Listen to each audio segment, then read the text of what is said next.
It can be really tough when you desperately want to have kids and it's just not happening. Or maybe the baby is on its way and one of your so-called friends pipes up with, "Don't you think it's irresponsible to add to the world's population?" I guess everyone has to have their own opinion, don't they? I know I've got mine, but what about you?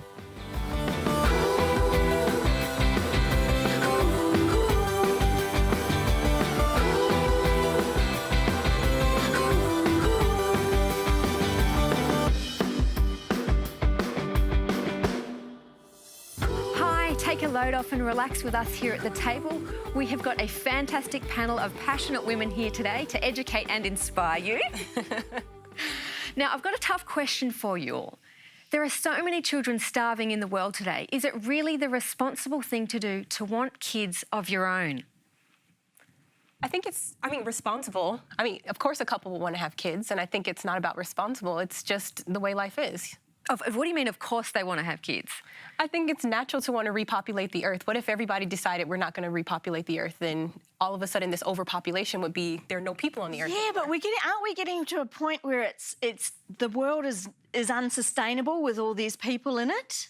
I think God has created us to be able to have children, and that's a choice that each woman has. We shouldn't be judging or forming opinions on other people's opinion of whether they want to have a children. I know, and he didn't, it's not like he capped it. You know, he didn't say, right, once you reach 7 billion, tone it down, people. I only created the world to cope with so much. Like, I think it's the way we use our resources. It's not necessarily the population number that I think is a problem. I think it's a personal choice, though, and that's what's important. I think God's given us a choice, and I think we should praise God for a choice. And you know, whether you have surrogate, whether you have a baby, or whether you don't have a baby, that's up to you. I love the fact that God has allowed us to be able to create, because I think that we see his creative power, and I think it's so beautiful. When I had Jax, I was able to see, wow, God allowed us to be able to take part in this creative process that he has. Yeah, Yes, but do you think it's responsible to go on and have 4 and 5 and 6 children? I mean, this article was talking about how women are expecting to get money from the taxpayers and... You mean the article that the blog did, the Corinne lady? Yes. Yeah, she wrote because, you know, people were bagging her for making choices about not wanting kids and bagging out. Now, Mummy Mafia came in. Yeah. Well, I think that, you know, it's not actually, the problem isn't about people having too many children. When I was reading and researching about it, it's really about people and the resources that they're using. It's that as other countries are having more and more children, they want to have the lifestyles that some more affluent countries have. And it's these resources that are being used, not being used properly, that is the problem, not the kids. I was going to say, I don't think it's necessarily the number of kids you have, because they can be a blessing. It's actually how you raise them as to whether you're doing a favour to the world or not. You know, if you're not going to raise your kids with kindness and love, you're definitely disfavouring the world. But you're bringing a huge blessing to everyone if you're raising kids to care for others, to think about other people. So I don't think it's just as simple as saying, you know, go and take care of other kids. We have enough here, cap it. You know, I don't think it's quite that simple. Did you know that in some countries they actually have population decline? So, you know, we're China. looking here, I think there are 20 countries that actually have a population decline. So we're looking at this problem of overpopulation, but there are some places where they're looking at needing to be able to sustain the programs that they have. But hang on a sec, they also talk about an ageing population. We need these babies to support that ageing population. Of course, yeah. Yes, but we need these babies to be out working, not sitting on an unemployment benefit. Poor babies, you want them working already. Well, no, but as they grow into That's definitely a different topic, but I think having children is definitely a blessing and something that I wouldn't want taken away from me just because someone's opinion says I'm not being responsible. True, but I think it's a decision that you need to make with God and through prayer, and not just, Well, it doesn't always happen that way. It doesn't. Probably half of the cases don't happen that way. No. Yeah. So, I mean, I think that it's too judgy. Who gets to decide who gets to have children and who doesn't get to have children? Has anyone had anyone comment on, you know, what the choices that they've made in terms of having kids? Well, I know... I didn't want children. Neither did I. So it was a big surprise when we did have them, and now I wish I started earlier.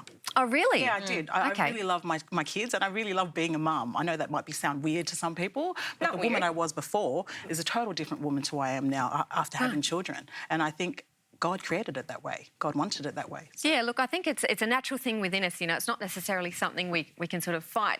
OK, so you might have decided against all the best advice here to actually go and have kids anyway.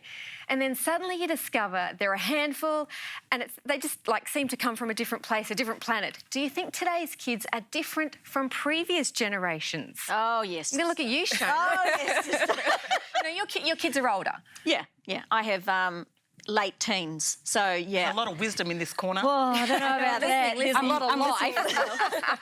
Yes, I do. I look at my children and myself and my husband, how we grew up and the family logistics of that, and then compare it to our children and how they've grown up and what they've been allowed to do. And yes, it's hugely different. Yeah, but we've got different opportunities. Kids have different opportunities to when my parents were growing up. It's sort of a completely different world. And look, I said to my boys, one's just gone off to TAFE this year, the other one's doing HSC, and I said to them, I wish that I was your age and had the choices that you have, because I didn't have those choices. I think even as women, we had less choices back then, I reckon. I think at their core, children are the same. I think the environment has changed, technology has changed, but I think kids want to play, they want to be with their parents, they just want to have fun. I think kids are inherently the same. The world's different, though. Definitely. We've got different, at the press of a button, you can have all the information that you need on anything.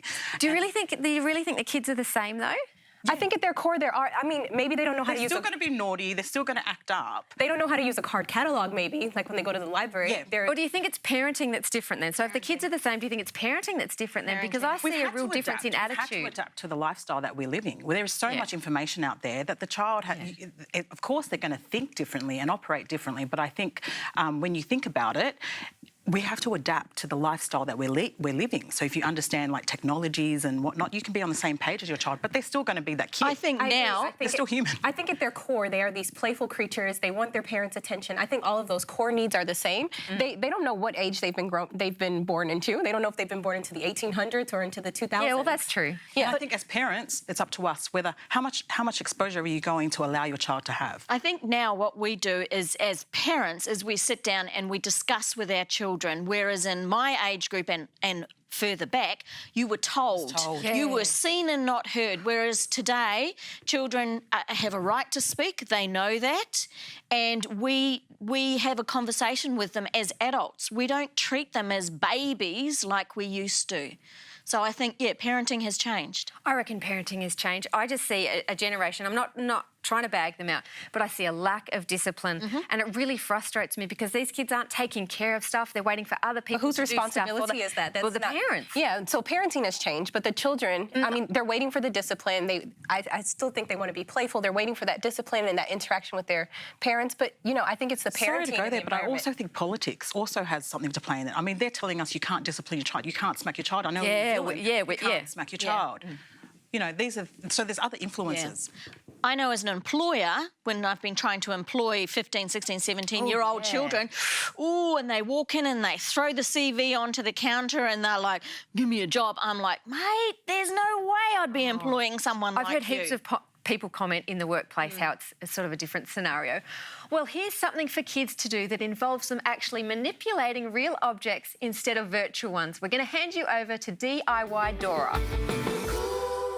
Throwing a birthday party, a baby shower, or even just a barbecue with your friends, why not add some colour to your table decor with easy-to-make letter vases? All you need is cardboard letters, paintbrushes, a Stanley knife, glue, paint, any colour you like, and of course, flowers. So first of all, we're going to cut out the tops of each letter, and this is where our flowers are going to go in. You can buy these from any discount store, craft store, or even some hardware stores. And make sure to check if there's any cardboard inside, and we'll pull that out so there's room for your stems. Now it's time to paint the letters. I'm using red, orange, and yellow, but you can use any colours you like. Now let it dry. Once it's dry, we're going to take a thin line of glue just where the letters touch to hold them together. Now it's time to fill the vase.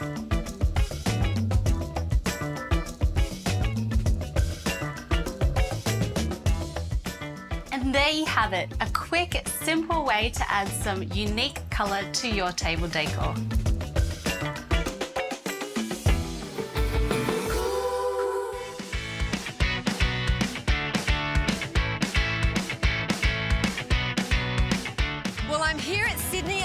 Park, and these kids are about to participate in the 2017 Weet-Bix Kids Tryathlon. They are going to swim, ride and run their way to victory today. They all get a medal at the end. There's no times kept, no places kept. and they're ready to go. Guys, are you excited about today? Yes. So are you looking forward to any particular part of the event today? Run. Swim. All of them. All of it as well. Are you nervous about anything? I don't think... I might be a tiny bit nervous, but no, not really. Gus, what are you actually looking forward to the most today? The bike leg. The bike leg. Is there anything that's making you a bit nervous? Not really. No, you're pretty confident. What about you, Samuel? I'm looking forward to getting it done. Cleo, how old are you? 7.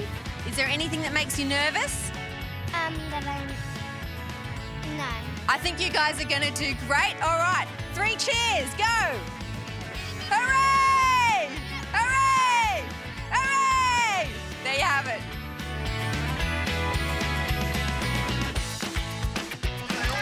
Are you feeling all right? Yes. Good girl. Just a bit tight. What is the cap? Yeah.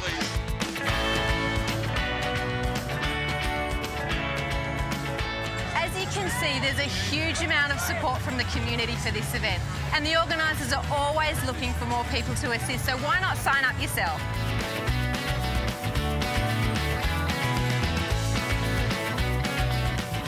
I'm here with Brett Lee, who is the ambassador for the Weet-Bix Kids Tryathlon. Brett, how long have you actually been an ambassador for this triathlon? I think it's around 17, 18 years, so look, it's a long time. I love it. You know, I've always loved being an ambassador for Weet-Bix. I've been a Weet-Bix kid my whole life, so the chance to come here now and see the smile on the children's faces when they cross the finishing line and all get a medal, every single person's a champion. What's something that parents could do? So they bring their kids along to this event, which is great. What is something they could do in their everyday life to keep kids active and having a healthy lifestyle? Yeah, look, I think this is trying to be like a stepping stone between getting the kids out of the house, getting them into an environment where they're out in the sun, they're being happy, they're being healthy, they're being active. That's what it's about. We're not saying that playing your iPads is bad, having some time indoors is bad. What we're saying is that everything in moderation. Get out and be active and be healthy and happy. And as you see here, once they get the feeling of what it's like to be active and to run, to swim, to cycle, they certainly want to come back the next year. I'm here with Charlotte Kasalik from the Rugby Sevens. And what would you suggest to parents who are trying to get their kids active so they can bring them to an event like this? But what's something they could do every day? Yeah, it's even just going to the park and having a run around. I obviously play with a footy every day, but you can do anything, and triathlon's something that's so great that you can use a bike, run or swim, so it involves so many sports and is also a lot of fun.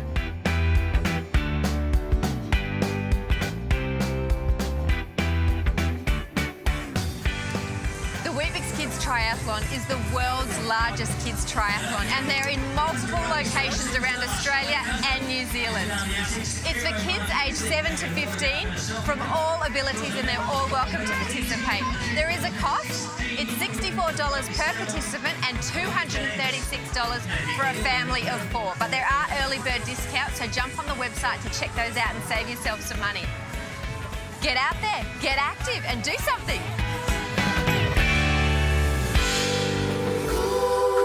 Well, you obviously had a great time there, Rachel. Oh, it was so good. It was better than I expected. I think it's fantastic. Great event. Oh, great. Now, if your kids are aged between 7 and 15 and you live in Australia or New Zealand, we have a fantastic offer for you. Yes, we have a limited number of free entries to Weet-Bix Kids Tryathlon events for the remainder of the season. All you have to do is jump on our Facebook page and tell us in less than 100 words about a time when you were incredibly proud of your child. And if your story meets our extremely high professional standards, we'll get in contact with you and help you organise your free registration. Details are there on your screen. Absolutely love it. Triathlon. Oh, great event. Please enter that. You'll do your kids a favour. Thanks, Fiona. OK, so now there was this story, an incredible story in the UK Sun, a newspaper, about Italian police who actually attended the home of an elderly couple couple who were bawling their eyes out. They were sobbing so loudly that their neighbours actually got concerned and called in the police. Oh man, I was like cutting onions when I read this story because it was, you know. Sorry, what do you mean? Cutting onions, crying, you know, crying. You know, because this couple, they were there crying. You know, they thought something was wrong, someone was injured, and the police get there and they actually find out that this couple is actually just so lonely. They don't have visitors coming to visit them. And what they do in the best Italian fashion of how they can create community, of course, they make pasta. Yes, and then, you know, they just spend some time with them. Isn't it? Some exactly. funky Italian police are making pasta for you. Every time you feel lonely. Yeah, bring them up. I'm thinking they must really be lonely because they had each other and they were still sobbing their eyes out, so they must have been really lonely. Where were your children? This is why you got to be nice to your kids, because otherwise you end up old and lonely and having police come in and cook for you. I mean, it is a nice thing. That actually sounds nice. But loneliness is like, I think it's more sort of widespread than we realise, because do you remember last year it was Lifeline that did that survey, and I think it was over 3,000 people that they surveyed, and 60% of those people said that they were lonely. Yeah. Those are pretty big numbers. I believe it's 1 in 4 households in Australia, and that number's increasing. It just goes to show how serious it is that people are lonely. And I think there's a stigma as well. People don't want to admit that they're lonely, but I think having this conversation and bringing it out lets people know that, look, you know, there's help out there. Talk to someone. Do something. You know, I've seen that they've said it's as dangerous as smoking. Like really? The sense of loneliness. Wow. And, you know, I think... Well, it's linked to depression, isn't it? And dementia. Yeah. And I'm not sure if people think about it, but I realized as I started becoming a breastfeeding mom that time is some of the loneliest time that I spent. In the beginning, I was like, oh, this is exciting. I'll call my family home in the States or I'll watch TV. But then eventually I was by myself all the time. I like how you say that, Rachel, because it definitely affects new mums. Even dads, you know, are affected because it's a lifestyle change when you just have a kid and you find yourself, you've been working all your life, then all of a sudden you're at home with that kid by yourself. And a lot of it is because you don't have family like you or like me. My family's overseas. I was on my own. I was isolated, and you withdraw and you become very lonely. And you do. I even found at church I was lonely, and it's not because of the people there. They were lovely. They were trying to support. But I think because I found motherhood so tough to start with, I even shut myself off from them and sort of created more extra loneliness that I didn't necessarily have to, just because I was like, I don't know how to cope. I'm shutting down. But it sort of built on that depression, I reckon. Yeah. And it's a very vulnerable emotion, like that you have to actually express yourself. It's not like saying I have a cold, like give me some medicine, or you know, I need some it's not the obvious you need help. Yeah, you have to actually say that you need, you know, the remedy is people. The remedy is having that community. Real people, making real connections. Because I think a lot of us are maybe taking to social media, you know, Facebook, and you've got so many friends, but there's a lot of, it's all about quality, not quantity. Quantity, not quality. And so people have like thousands of friends, but how many of them do you really know? How many of them do you have a meaningful conversation with and can go deep with that person? And that's a funny point that you make, because I saw that it's because of this social media and because of the internet, we think we have connection, but we're not making those deeper connections. Yes and no, because when I first started out being a mum, that was like 7 years ago, I was on a Facebook group and it's now got about 700 women on it, and they are the kindest, most supportive people. And I found myself actually finding more support from them than the people who were like in my face, like my family who were supporting me and wanting to help me. I found more support from them, which I thought was really interesting, because I'm like, this is online. I would never have expected to find some comfort here. So it's like a virtual mothers group. Yeah, it was really They're good. obviously going through the same thing you're going through. And I think even, like, you should reach out to your local church if you're looking for that interaction as well. Neighbours. Neighbours. Go stalk your neighbours. Look, it's about making other people know that they matter. Look, thanks, ladies. A really important discussion. We're going to go now to have some fun facts. A pregnant woman's uterus can stretch about 500 times its normal size during pregnancy. The longest known pregnancy lasted for a year and 10 days. Once pregnant, your body develops an organ called the placenta. Humans are the only mammals to not routinely ingest their placenta after birth. Interestingly, placenta is Latin for cake.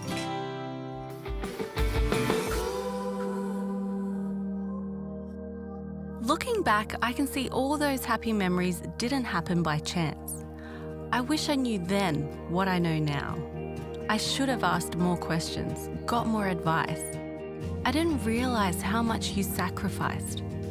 Now I'm a parent, I see everything you did for me. Thank you.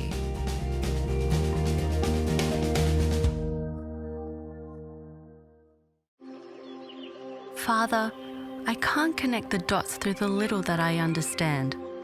What words can I say to reach you? How can I know that you are there, listening, hearing, caring? My words are broken, weak, and powerless. But I know your power is limitless. What can I say? I'm Alicia and I'm the table's personal trainer. Today I'm going to share with you and the ladies some upper body exercises that are going to be part of the awesome workouts that we've put together for you. So ladies, are you ready? Yeah. Ready for me? Not everyone seems to. So I just wanted to ask before we start, like, do you already do any kind of upper body exercises? I try, but I'm too weak and I can't do anything. Okay. Yeah. Lifting the laundry. Yeah, cool. Lifting my baby. Yes, yeah. I haven't seen a gym for a while.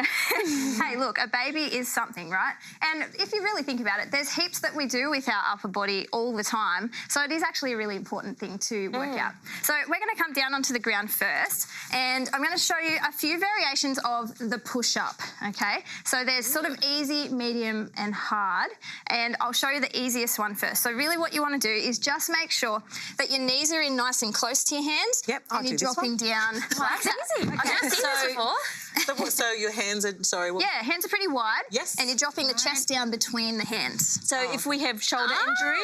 Okay, if you do have any shoulder injuries at home, you definitely want to just take it easy.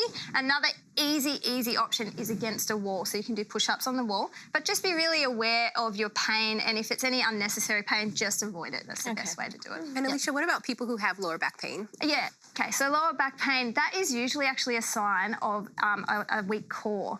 So the way to fix that is to actually do some core strengthening exercises as well, and just really remember to stretch as well when you're doing any kind of exercise that will work through your lower body, lower back and core. Anyway, no, enough questions. Yeah, we have to keep asking. Try to get out of it. Pick your easy, medium, or hard. Medium is like where you're out long, and then hard's on your toes. Okay. So we're going to come down, hands nice and wide, and we're going to drop our chest between our hands. Go, Rachel. Great, ladies, looking good. Awesome. And again, come on, a few more. Let's go.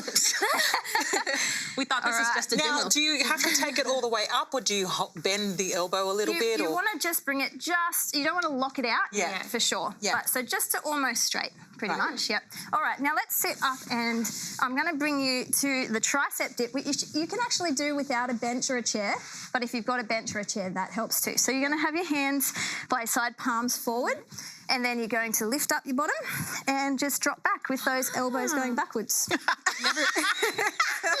Not doing much lifting here. The torch has been on the ground a long time. I think there's a lot of baggage down the bottom. Yeah, look, this is really great for getting rid of those tuck shot lady arms. No one wants any of those. So really good one. If you're doing that for about like 30 seconds, you are really going to feel it. So is it better to do it on a chair or like?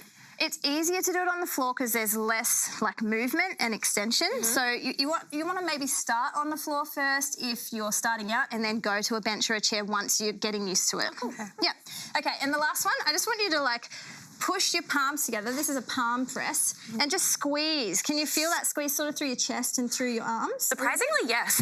I know. So imagine again holding that for 30 seconds as well. Right. You are actually going to be working those muscles. So even though we don't have any equipment for these exercises right now, you're still actually going to get a workout from it, which is pretty we want the elbows. Yeah, just out straight, and almost like you could do sort of a few little pulses or something, and just keep pressing as long as you can. And You can double it up with your feels so weird, but there you go. Yeah, pray and press. Pray and press at the same time.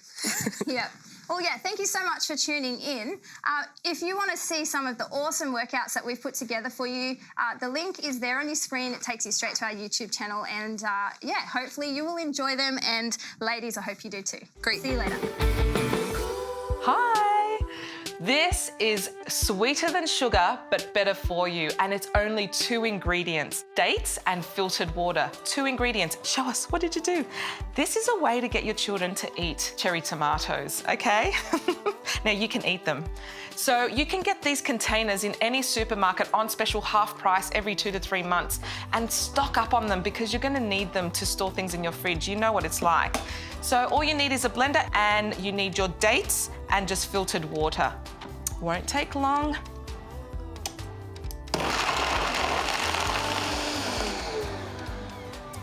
I usually use maybe half of the amount. So say you make a cake and it's asking for a cup of sugar, I would use half a cup of date paste to sweeten it. An awesome way to sweeten things. Mommy. Yeah. Mommy. Do you want to try it?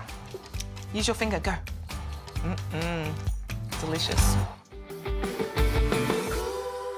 Oh, gee, she really needs to bring some of those samples in here, don't you reckon? Looks good. Have you guys actually ever tried using dates as a sweetener, like an alternative like that?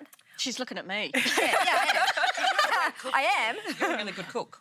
No. Sugar all the way. Sugar all the way. Like white sugar? Well, palm sugar, white sugar, brown sugar.